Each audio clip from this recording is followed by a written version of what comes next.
Hi everyone, Tim here at Pacific Coast Trains.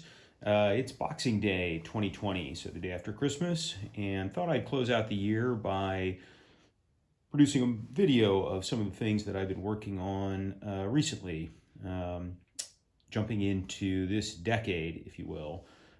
So with that, let's get started.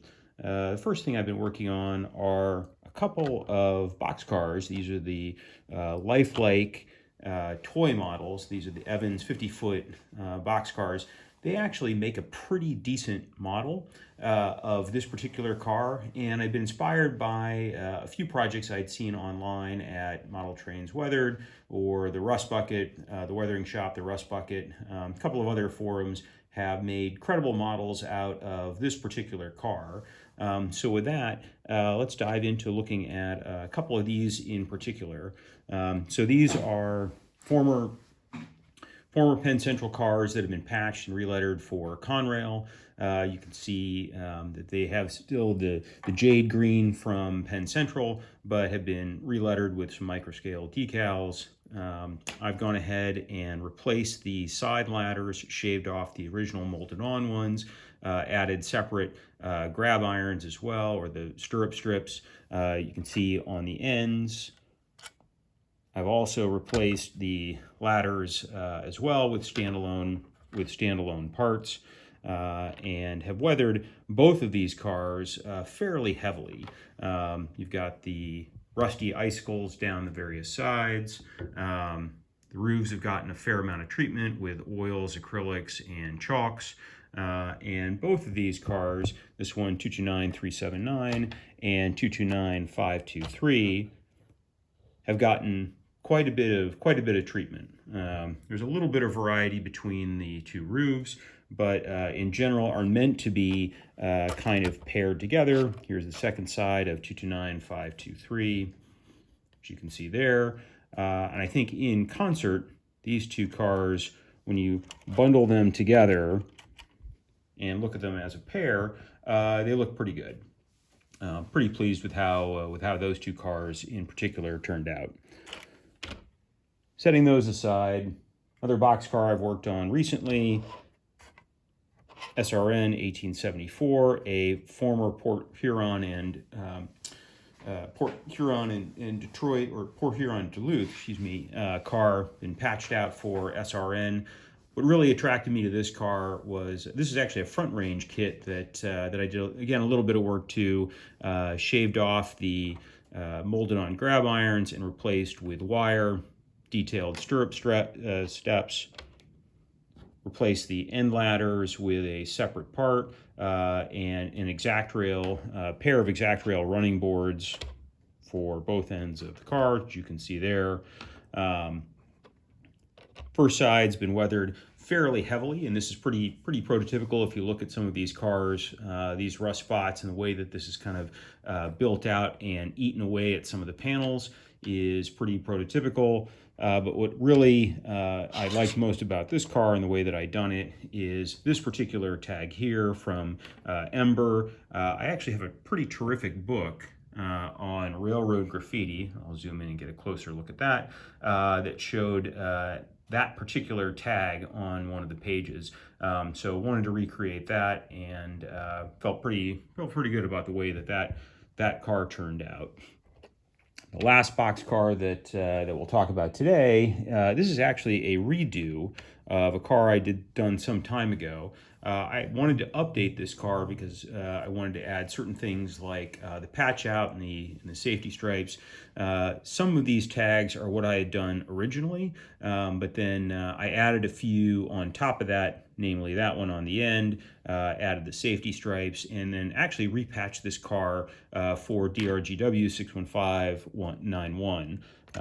See the end there as well. This is an Athearn Genesis car. It's a pretty terrific car out of the box, but I wanted to do a few things to it to kind of help it along, make it look a little bit better.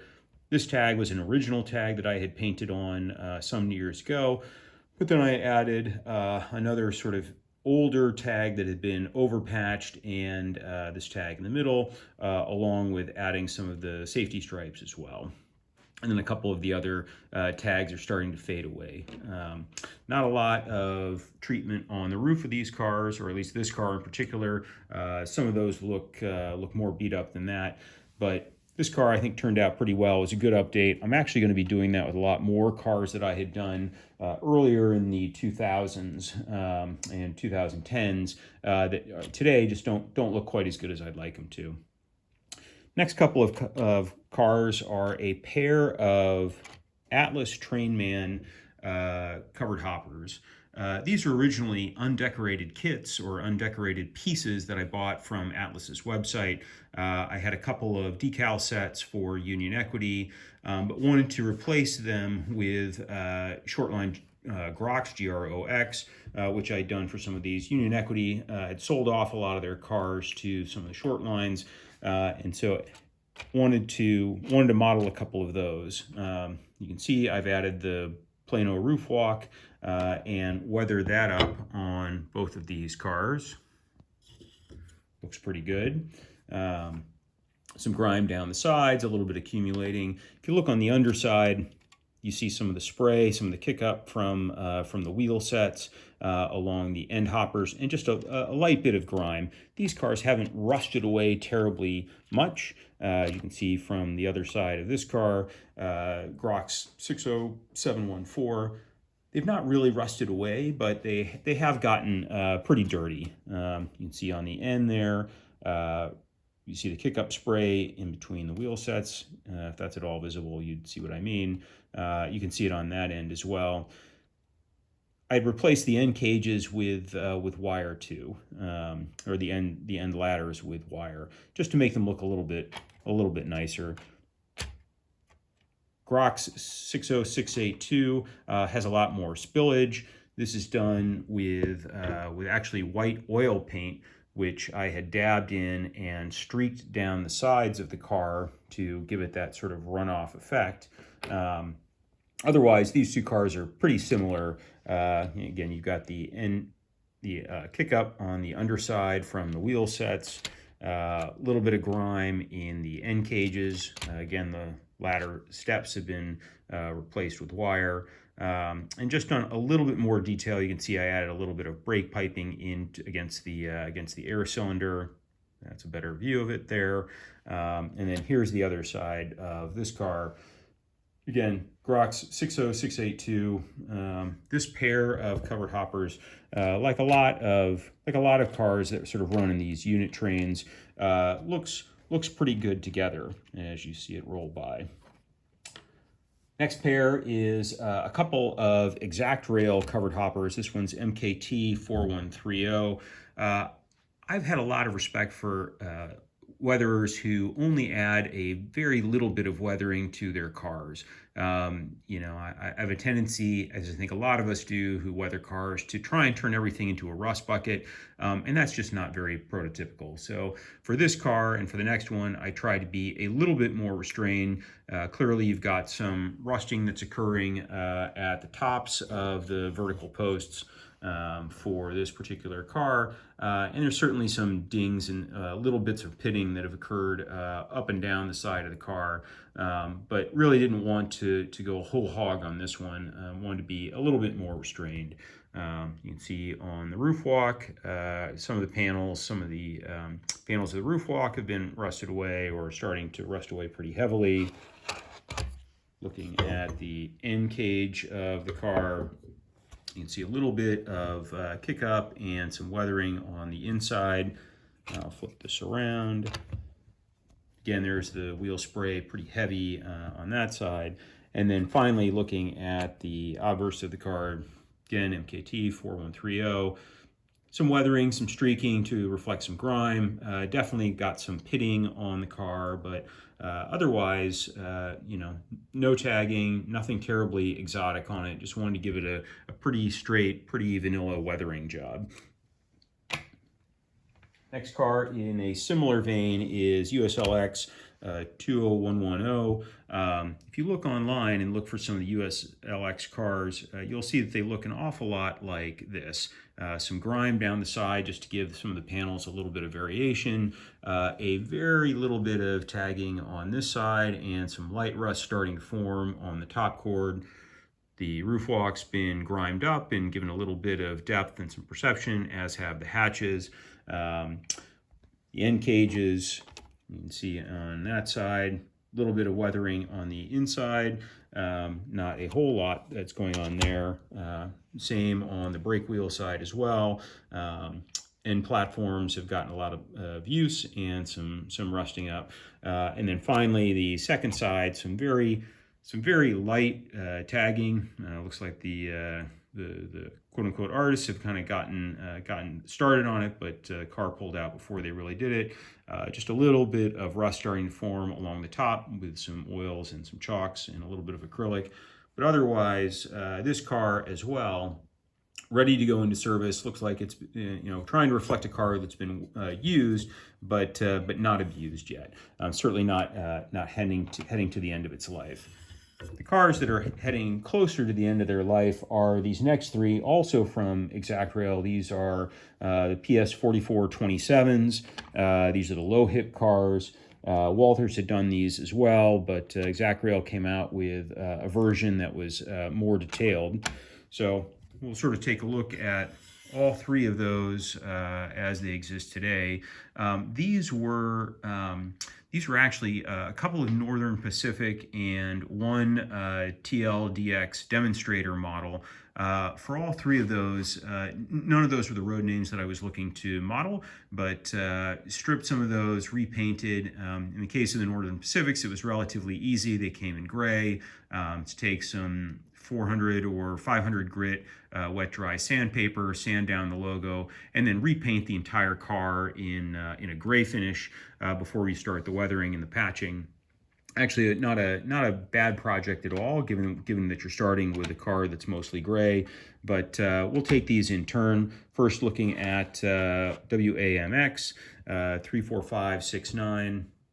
This car, what was interesting about it when I was looking for prototype photos of the Pullman Standard 4427s, this particular line, for whatever reason, the second wide panel left to right has this yellowish tinge to it that I couldn't quite understand how that got there, but I thought it was a really cool effect. So added that, added some prototypical graffiti based on some of the cars that I had seen, a little bit of patching for some of the data, and the roof just starting to rust up a fair amount. Nothing terribly bad yet, but it has this nice sort of halo effect with in this case I used water-based oils.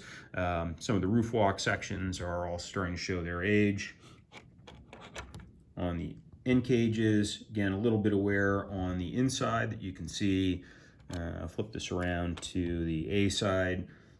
Again, that seam in between the angled panel and the vertical panel starting to show some rust on the inside.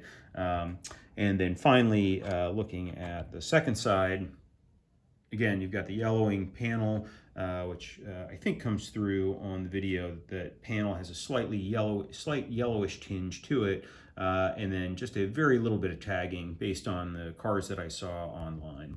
So that's WAMX 34569. Next one, SKOL, some Kansas and Oklahoma lines, 1047. This car actually had some really unusual rust pattern occurring. Some heavier, redder rust oxidation on the tops of the panels that came across in some very odd forms. Tried to recreate that here. See on the end cage, again, this one's showing some age, so it's really starting to kind of rust up.